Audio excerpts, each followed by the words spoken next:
আজকে আমাদের খুবই একটা দুঃখের দিন। আমাদের মেজো জেঠিমা মারা গেছে। আর এই যে একটা দাদা, ও কাজ করছিল, আমার মেজো জেঠিমার সব ইয়ে করছিল। দাদারা মুখে অগ্নি করার পরে এই যে দেখুন, এই দাদাটাকে দেখুন, ওর মনের কথা কিভাবে ও প্রকাশ করে, মনে কতটা দুঃখ।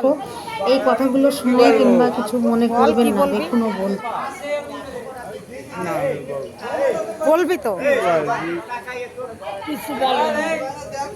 কি বলছি বলবি তো, তোর যা ভাল লাগে তাই বল আগে, তারপরে তুই বল, আমি কি বলবো। তুই এতক্ষণ ধরে কষ্ট করলি, তোর পুরো এখন ভাইরাল হয়ে গেছে তোর নাম। তুই কি সুন্দর করলি, 1 ঘন্টার ভিতরে পুরো কমপ্লিট করে দিছিস।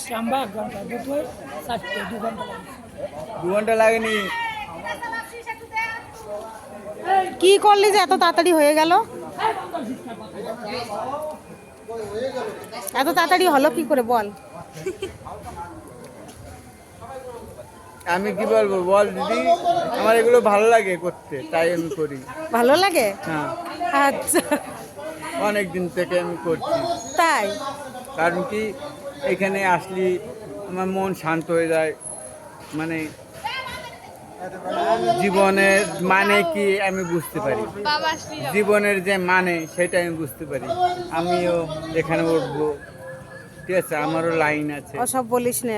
না না, ঠিক আছে, তাই ভালো লাগে, তাই আসি, এটাই বাস্তব, আর কিছুই।